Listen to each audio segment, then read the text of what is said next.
স্থানীয় সময় বৃহস্পতিবার রাতভর ইউক্রেন জুড়ে ৭০টির বেশি ক্ষেপণাস্ত্র ও প্রায় ২৮০টি ড্রোন নিক্ষেপ করে রাশিয়া।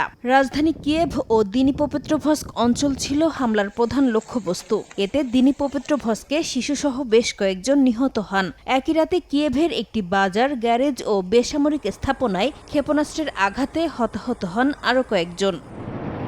রুশ হামলা থেকে রেহাই পায়নি ইউক্রেনের পশ্চিমাঞ্চলের লভিভ শহরও। স্থানীয় কর্মকর্তাদের তথ্য মতে রাতভর হামলায় ২১টি আবাসিক ভবন ক্ষতিগ্রস্ত হয়েছে, যার মধ্যে ২টি প্রায় সম্পূর্ণ ধসে পড়েছে।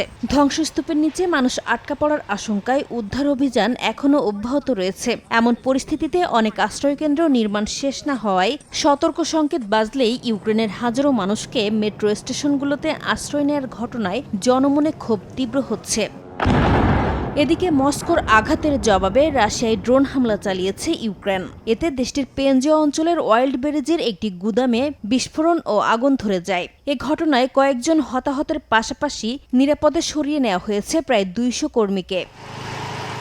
পাল্টাপাল্টি হামলার মধ্যে এবার রাশিয়ার বিরুদ্ধে উত্তর কোরিয়ার ক্ষেপণাস্ত্র ব্যবহারের অভিযোগ তুলেছেন ইউক্রেনের প্রেসিডেন্ট ভলোদিমির জেলেনস্কি। একই সঙ্গে মিত্রদের কাছ থেকে আকাশ প্রতিরক্ষা ক্ষেপণাস্ত্র সরবরাহে বিলম্বের কারণেই প্রাণহানি বাড়ছে বলেও দাবি তার। তবে রাশিয়ার প্রতিরক্ষা মন্ত্রণালয়ের দাবি, তারা ইউক্রেন জুড়ে সামরিক স্থাপনা ও ৩টি কার্গো জাহাজে হামলা চালিয়েছে।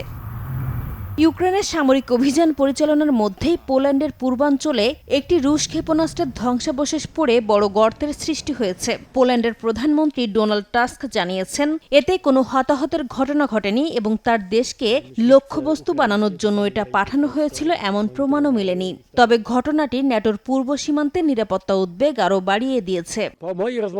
নাসরিন রুমি, সময় সংবাদ।